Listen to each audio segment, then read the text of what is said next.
Fala, fofa, sejam todos bem-vindos ao nosso canal. Esse vídeo não é recomendação de investimentos. Um bom dia a todos. E hoje nós vamos falar sobre o mercado mais violento do mundo, o mercado mais volátil. E vamos jogar um pau na máquina aqui para acelerar a situação aqui, porque tem muita coisa para falar hoje. Como sempre, né, fofoletes? Deixa eu só corrigir só uma coisinha aqui. Hoje nós vamos ter live exclusiva, então logo depois dessa live nós vamos ter a live fechada. Eu já postei aí para os membros do canal a live fechada. Deixa eu só atualizar aqui, porque eu esqueci de atualizar o título aqui. Pronto. Pessoal, o conteúdo de hoje nós vamos falar da semana caótica, então, nos mercados, os diversos dados econômicos da semana, como foi o fechamento semanal dos principais ativos do mercado internacional e a minha opinião sobre o preço para a semana, tá? Então, eu vou falar a minha opinião sobre o que eu espero para o preço para essa semana. Essa opinião ela pode variar ao longo da semana dependendo dos dados econômicos que vão sair nesse calendário que a gente vai comentar. E por isso até tem que citar algumas considerações importantes, porque muitas pessoas que chegam no canal elas acham que a gente prevê o futuro, tá? Então, alguns detalhes importantes. Primeiro, pessoal, não prevejo o futuro, tá? Então, eu sei que isso é novidade para muitas pessoas, mas eu não sou um X-Men, eu não tenho a capacidade de ver à frente de todos os outros, senão eu seria trilionário. Então, tudo que eu falar não é baseado em recomendação de investimentos, mas sim baseado em opinião pessoal, daquilo que eu acho que acredito que vai fazer com base na minha experiência, tá?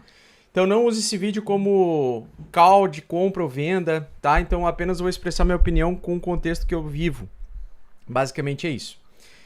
Senhores, então essa semana nós temos muita coisa para acontecer. Eu tô de olho no Bitcoin, no Ethereum, no dólar, que parece-me que vem fazendo um fundo, pode formar um fundo aí de bear trap. S&P 500 em busca do próximo topo e a Nasdaq, tá? Então o S&P 500 que vem buscando o próximo topo, ele teve um pequeno recuo essa semana. Pelo menos na abertura agora da semana, né? E a gente vai falar um pouquinho sobre isso, também resolver algumas dúvidas aí da galera. Então quais são os fundamentos econômicos que eu falei? Quais são os contextos aí que nós estamos? Qual é o contexto que nós estamos, né?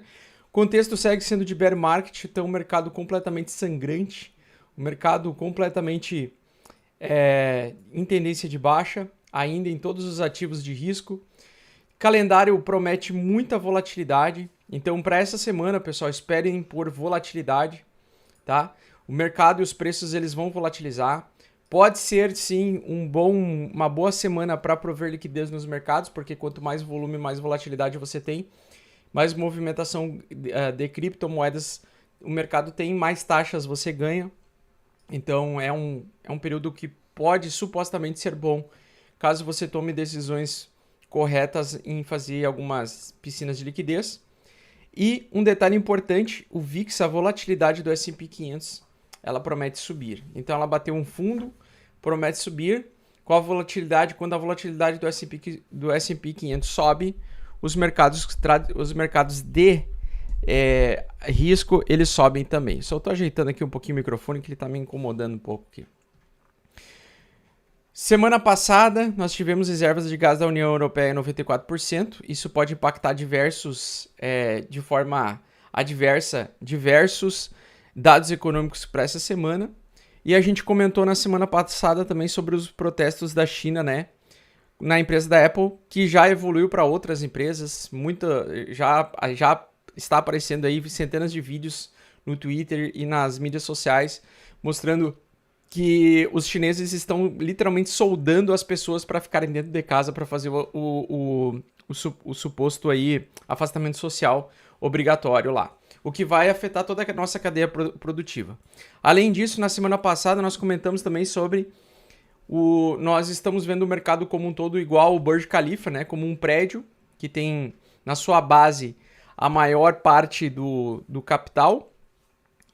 Eu avalio que hoje o mercado tradicional ele seria como se fosse a base do Burj Khalifa e o mercado cripto seria o topo do Burj Khalifa, então seria o mercado mais novo, o mais arriscado e também o menor mercado, né? E aí, com base na contração econômica, nós temos diminuição de emprego, nós temos menos dinheiro, menos pessoas comprando menos empresas, as ações caem. Então, eu estou revisitando aquilo que a gente já falou semana passada, né? As pessoas deixam de comprar casas, a gente tem uma crise de débito no cartão de crédito e de dívidas dos norte-americanos. Então, mais de 10 anos de dinheiro novo nos mercados de alavancagem era o que nós estávamos acostumados. Então, agora nós estamos dentro de um ambiente contrário, um ambiente de contração econômico. E aí, basicamente, nós temos as datas daí do ano que vem, em janeiro de 2023, vai sair o resultado do balanço do quarto trimestre das empresas ou o resultado anual das empresas, que, na minha opinião, vai vir mostrando contração econômica também, mais queda, mais insolvência, menos dinheiro e quebradeira geral. Então, o contexto todo é esse, o contexto ainda é de baixa, o contexto ainda é péssimo. E agora a gente vai falar sobre Bitcoin, vamos falar sobre o ciclo econômico que nós estamos vivendo, sobre a fase que nós estamos vivendo. Então, nós temos aqui nas fases, né, da psicologia do mercado. Se vocês forem pegar aqui as primeiras pessoas que falaram aqui na live, né, o pessoal tá desesperado, que nem o Alessandro Barros falou o seguinte: bom dia, fofo, pelo amor de Deus, me responde uma dúvida. Holdar Ravencoin pro próximo halving, por conta da migração dos mineradores do Ethereum, pode ser uma boa estratégia? Não, eu acho uma péssima estratégia, acho que essa Ravencoin não vai vingar, acho que é só mais uma porcaria para tentar atrair a atenção das pessoas. Não acredito que vão utilizar, e sempre quando você tiver essa dúvida, né, se vale a pena holdar algum ativo, sempre pense primeiro em holdar Bitcoin, principalmente em períodos de crise e de queda, porque ele é o ativo mais antifrágil.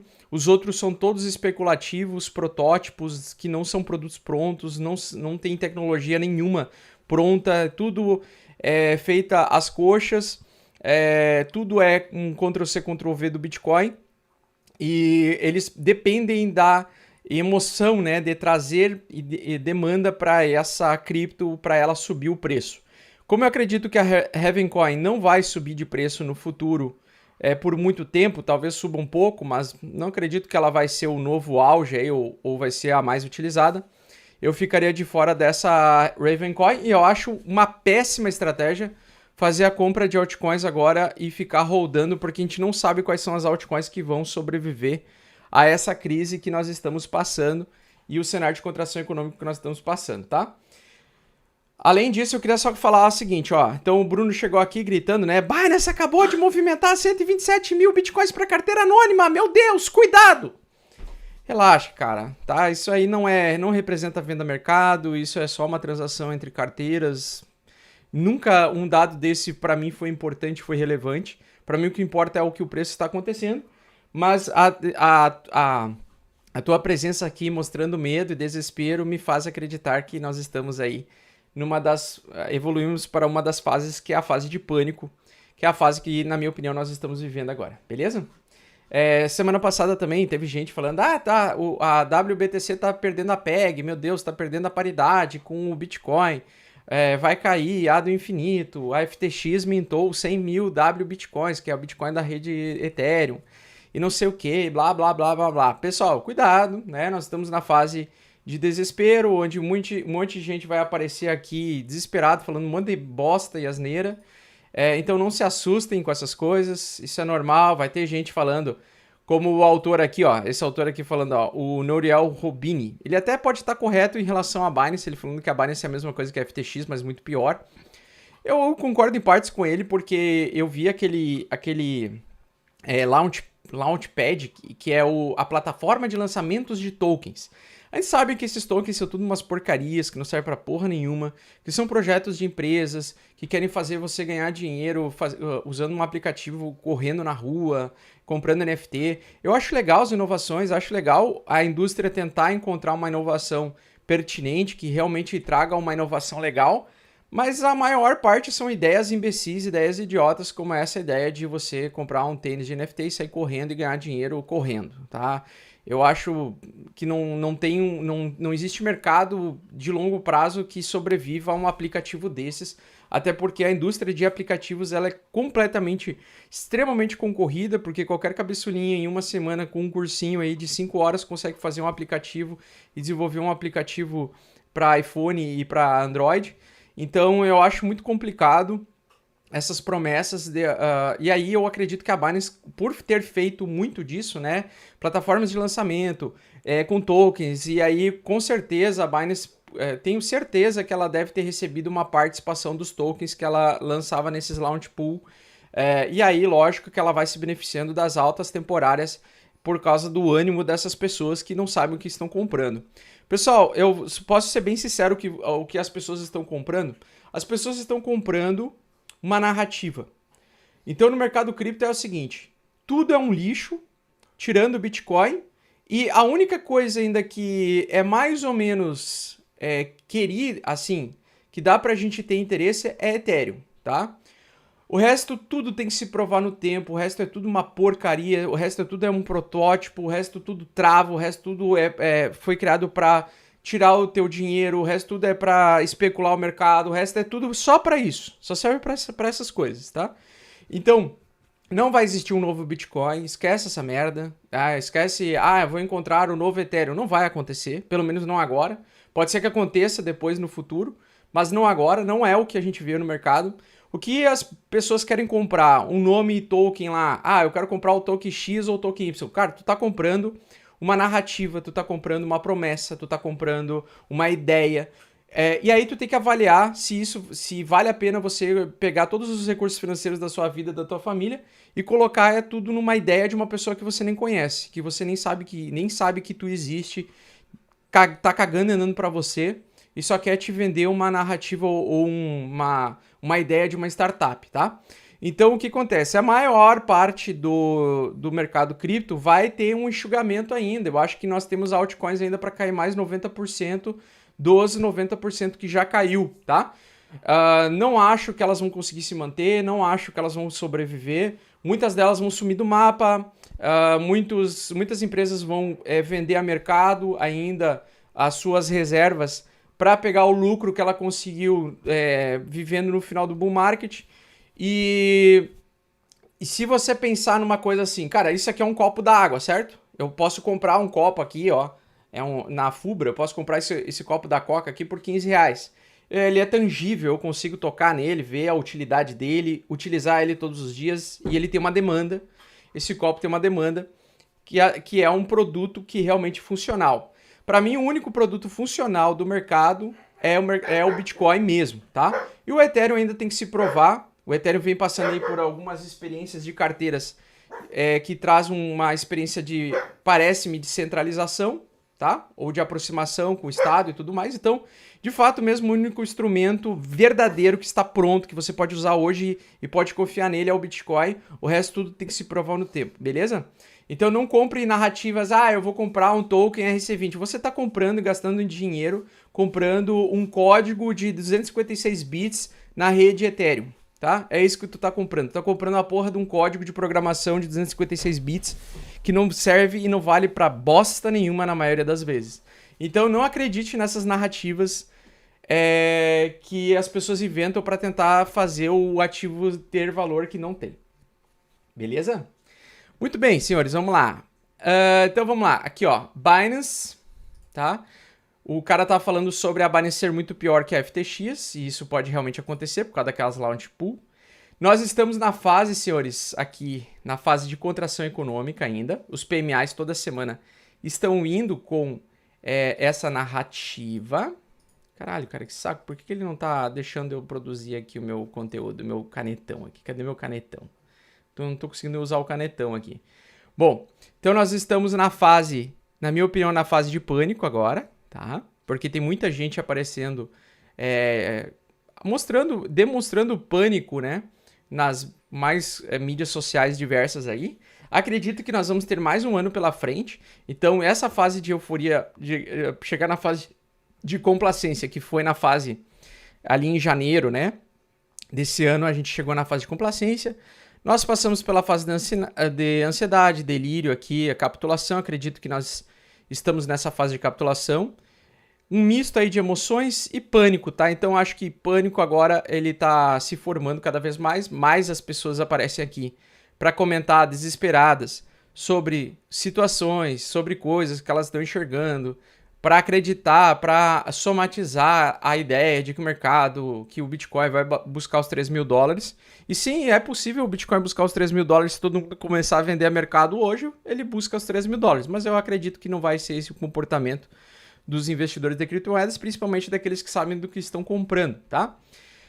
Mas enfim, sim, estamos na fase de pânico, nós estamos cada vez mais recebendo comentários do tipo de desesperados, né? Então, uma coisa que me chama atenção é o Bitcoin. Depois da semana passada, depois da leve alta da semana passada, no final de semana ele lateralizou, conforme eu acreditava que ele ia lateralizar. Eu ainda acredito que ele poderia buscar os 18 mil dólares, não chegou a fazer porque ele está muito enfraquecido, não conseguiu passar essa linha de tendência de baixa de curto prazo.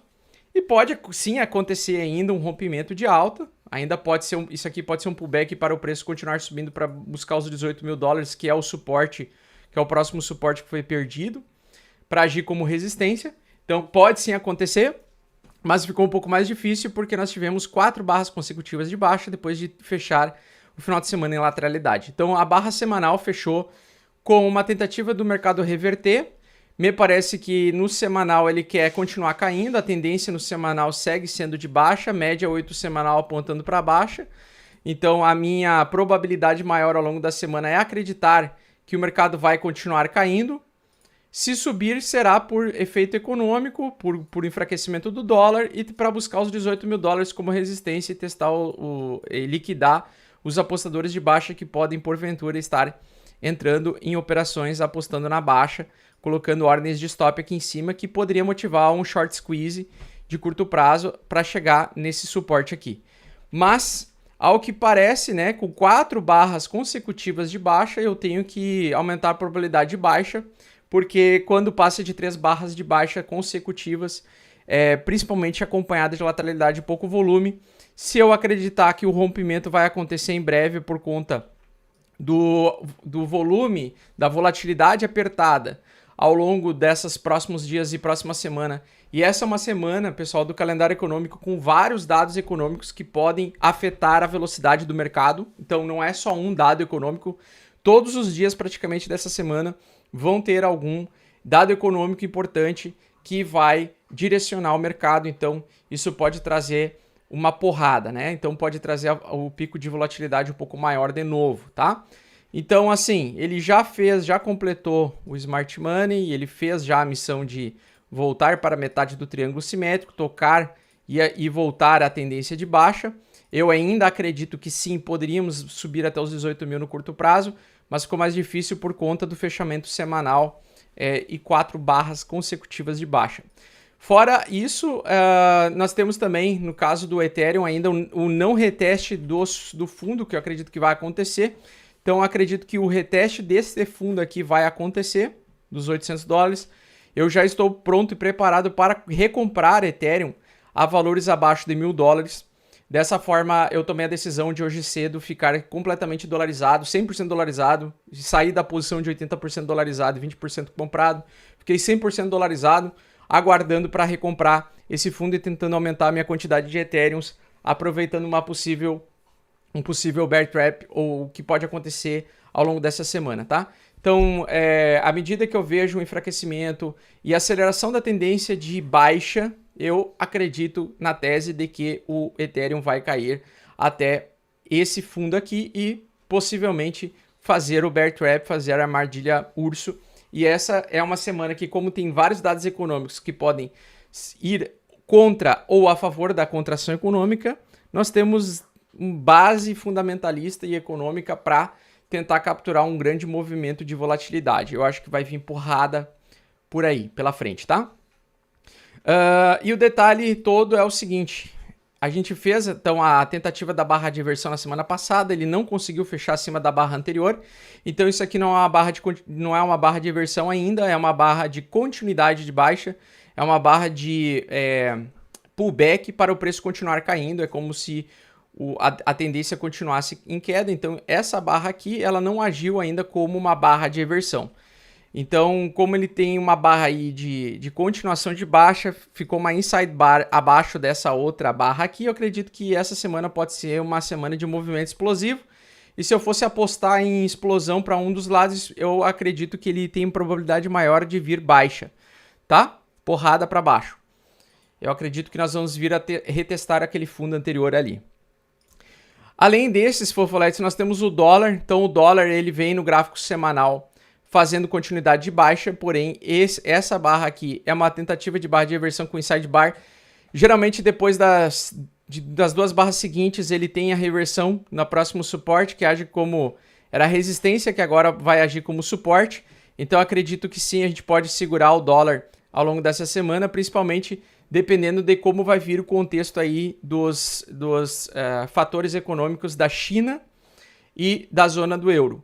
Como o DXY ele é um dólar que é comparado a outras moedas de outros países, eu acredito que dependendo dos resultados econômicos de países como da região da zona do euro, mais a Inglaterra, mais os resultados do Canadá, mais o resultado da China que vão acontecer ao longo dessa semana, que vão sair ao longo dessa semana, PIB, vai ser uma porrada de informação importante. Eu acredito que sim, nós podemos ter um bear trap no dólar e o dólar pode voltar a subir, impulsionando então a queda do mercado de criptomoedas e também do mercado de ações, tá? Eu também queria finalizar aquela análise do S&P 500. Então, a análise do S&P 500 é o seguinte.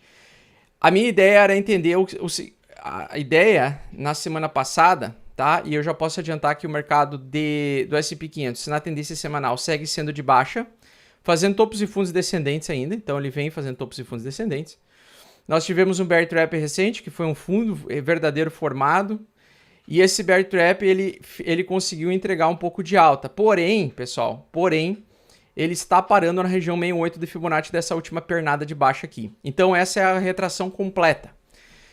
Para ele realmente vir trazer um pouco mais de alta para o mercado de criptomoedas e mercado de risco, e o dólar cair mais o seu preço, o seu valor, ou seja, investidores começarem a trocar títulos de dívida pública americana ou dólar por mercados de ativos de risco, como mercado de ações e mercado de cripto.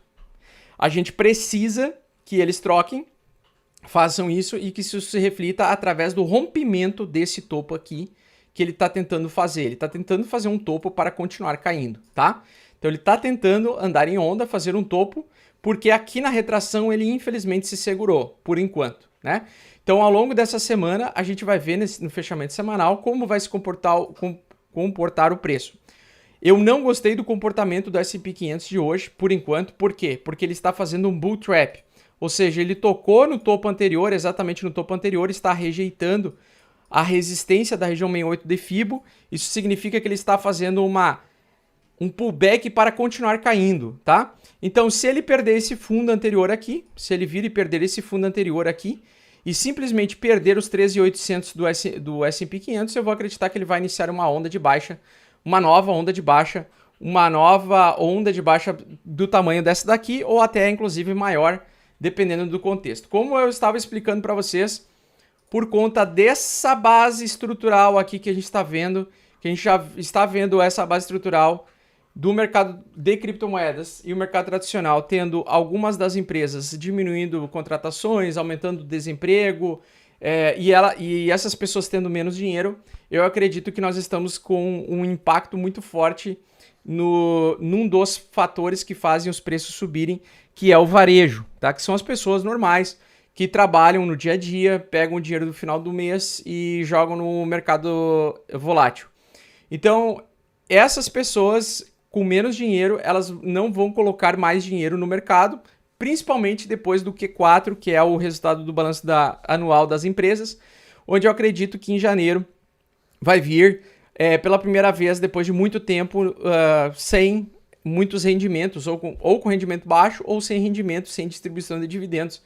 Então isso vai tirar mais liquidez ainda do mercado. Então pode ser que estejamos vendo o início de uma nova onda de baixa, tá?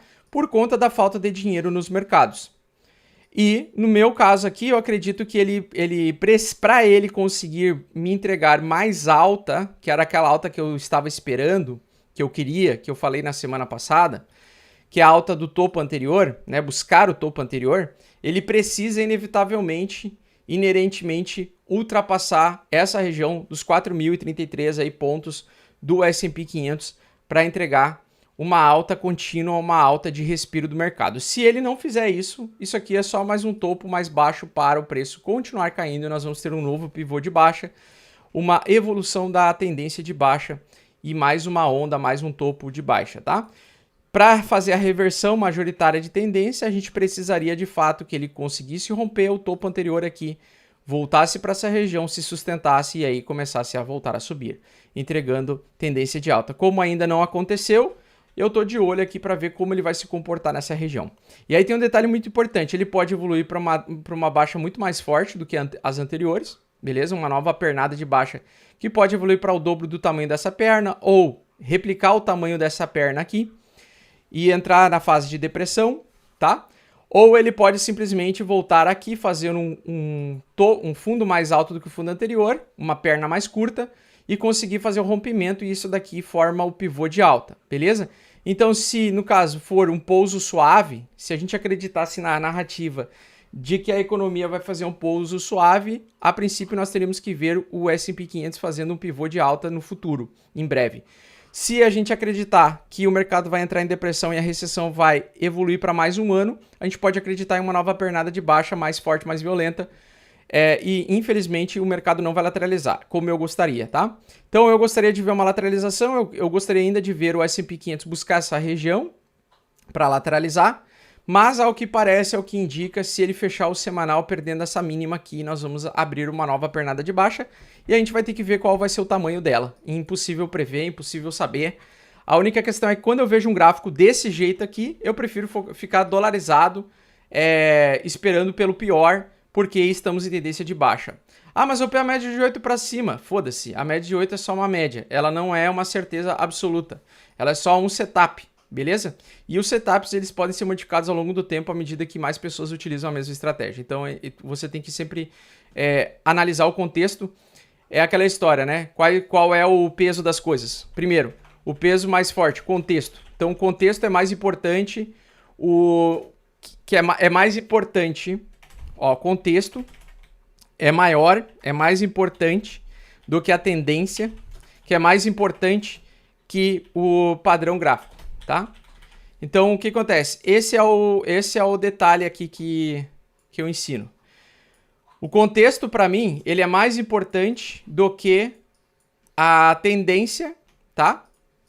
O contexto é mais importante que a tendência. Deixa eu só diminuir aqui o tamanho da letra aqui pra gente deixar bonitinho aqui. Pronto. Então, o que acontece?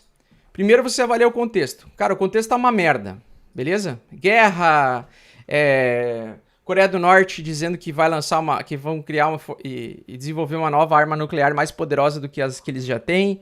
Aí depois você tem tendência. Tendência é claramente tendência de baixa, tá? E aí depois, por último, você vai avaliar o padrão gráfico. Então, o peso das coisas, você tem que dar o peso e medida das coisas. O contexto ele é mais importante porque nós estamos num contexto que? Contexto contracionista, tá? Então, nós estamos num contexto ainda de pânico, capitulação, raiva e depressão. É a fase que nós estamos. Isso pode levar mais tempo ou menos tempo, dependendo do mercado mesmo, mas eu acredito que depois do pivô do Fed nós vamos ter uma última grande queda, e dessa última grande queda a gente vai ter a fase de descrença, que é a fase que o mercado começar a subir e as pessoas vão duvidar que o mercado vai voltar a subir. Vocês vão ver isso claramente acontecendo, isso já está acontecendo nos comentários aqui do próprio YouTube, se você vai nos grupos do Telegram, vai no Instagram ali, um monte de gente falando um monte de asneira em relação a isso, falando, o mercado morreu, o mercado não vai mais existir. Eu ouvia esse blá blá blá, a mesma coisa, do mesmo jeito, em 2018, a mesma coisa, exatamente a mesma coisa. E isso então faz parte, é a narrativa. A narrativa da baixa é isso aí. Se a gente não tivesse se a gente tivesse na baixa e não estivesse dessa forma, eu ia ficar duvidando do mercado, mas como nós estamos fazendo exatamente esse comportamento de psicologia de longo prazo, eu estou confiante no meu price action, tá? Então, Bitcoin e Ethereum, eu acredito que vão cair agora ao longo dessa semana, o mercado tradicional também, e tudo isso vai depender do contexto baseado nos dados econômicos dessa semana, tá? Então, para finalizar, a gente vai falar aí do calendário. Hoje nós temos aí, então, o balanço de diversos países, né? A zona do euro, então, discurso aí da presidente do Banco Central deles, que é a Christine Lagarde, beleza? Dependendo do que ela for falar, isso pode impactar na movimentação de preços hoje às 11 horas da manhã. Nós temos aí o discurso do Bullard, que é um dos presidentes do Fed, e que podem antecipar algum tipo de movimento aí para a próxima reunião, beleza? Pro longo dessa semana, então, além da gente avaliar hoje, na terça-feira nós vamos ter uma caralhada de coisa aí acontecendo, tá? Para começar, na Alemanha, então, nós vamos ter os dados de inflação da Alemanha. Lembrando que a Alemanha é o país mais rico da zona do euro e que é um dos que mais impacta também. O PIB mensal, então, tudo que você vê que tem 3 estrelas e 2 estrelas promete horário de volatilidade. Então, nós vamos ter o PIB aí do Canadá. Nós vamos ter também aqui o pronunciamento do Bailey, governador do Banco Europeu. Confiança do consumidor, amanhã meio-dia. Então, quando tem muitas estrelas, 3 estrelas aqui, muitas de 3 estrelas, isso significa que o mercado vai movimentar. Olha só que interessante, a China amanhã vai ter o PMI industrial para mostrar se vai estar em contração ou expansão econômica. Provavelmente em contração econômica, porque estão com um lockdown forçado, afetando toda a cadeia produtiva das coisas, né? Lembrando que a China é a maior indústria do mundo, no caso, o país que mais possui empresas que produzem para outros países, maior importador e exportador do mundo. Então a China vem aí com o seu PMI prometido para 49. Não sei como o mercado vai se comportar às 22h30 de amanhã, mas eu vou querer acompanhar para ver se vai ter alguma movimentação um pouco mais forte. Geralmente, os dados da China e dos Estados Unidos afetam mais o mercado do que, por exemplo, a zona do euro, né? Na quarta-feira, Fofolete, nós temos na zona do euro também a inflação, os dados de inflação anual da zona do euro, para mostrar que pode trazer uma volatilidade. Então, como nós temos muitas coisas, como, por exemplo, variação de empregos privados, o PIB trimestral, né, o Q3, o PIB Q3 dos Estados Unidos, se vai mostrar a favor ou ir contra a contração econômica. Lembrando, dados a favor da contração econômica geralmente trazem alta para o mercado. Dados contra a contração econômica, no contexto atual que nós estamos vivendo, geralmente empurram o mercado mais para baixo. Ofertas de emprego, pessoal. Então, a quarta-feira vai pegar fogo, tá? Porque a quarta-feira vai ser o dia mais volátil. Nós temos aí ofertas de empregos, os JOLTS, vendas pendentes, moradias. Se vir acima ou abaixo, vai fazer muita movimentação no mercado. Estoques de petróleo bruto também. Então, cara, vai acontecer muita coisa em uma semana só. Eu acho que essa semana vai ser uma das mais voláteis aí dos últimos meses, tá?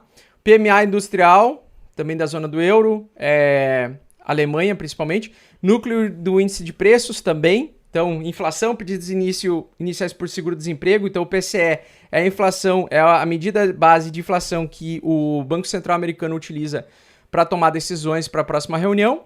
Pedidos iniciais por seguro-desemprego também, que vai também afetar os preços, beleza? Então, tudo isso vai acontecer exatamente nessa semana e por isso que eu ficaria ligado, mostrando muito, mas muito, todos os dias praticamente. É assustador a quantidade de relatórios econômicos que vão prometer volatilidade. Eu acho que eu não lembro nesses últimos meses, desde que eu comecei a estudar economia, de ver um calendário tão cheio de situações econômicas que trazem volatilidade, tá? Então, como é prometido muita volatilidade, prometido muita alta e muita queda, movimento também lateral ou ilusório, um dia pode fazer um movimento, no outro dia devolver tudo. Eu preferi ficar de fora e ficar dolarizado para ao longo dessa semana, tá? Bom, basicamente é isso, Fofoletes. Então, nós temos aí no último dia da semana aí o discurso da Christine Lagarde também, às 23h30. Não sei por que tem tantos discursos, mas a gente tem aí vários dados de PMI industrial que são extremamente importantes, que precisam vir a favor da contração econômica para vir o mercado a subir um pouco, beleza? Confiança do consumidor também, agora veio abaixo do esperado. Isso indica que o consumo vai diminuir. Quando a confiança do consumidor diminui, a gente tem aí geralmente um cenário de que as pessoas não estão gastando e usando dinheiro, tá? Então a confiança dos consumidores veio abaixo do esperado. É um cenário de um pouco mais de queda para o mercado, beleza? É aquilo que a gente fala, quando começa a afetar a base a base monetária do prédio, né? Vamos imaginar que o nosso sistema monetário é esse prédio. Quando começa a atingir a base, que é justamente a galera que não gasta dinheiro, que não compra, que não consome, Isso acaba afetando todas as áreas acima, que são as empresas, as startups, as porcarias de criptomoedas que existem. E basicamente era isso. Beleza, senhores? Espero que vocês tenham gostado. Vamos para a nossa live agora fechada. Estão todos convidados. Se você ainda não se tornou membro do canal, considere se tornar, porque a gente vai falar agora da parte estratégica. Eu vou dividir um pouco para vocês algumas ideias sobre algumas altcoins também, que eu estou enxergando em alguns gráficos diferentes aí. Beleza? Grande abraço a todos aí. E a gente se vê na live fechada agora. Falou, fofas!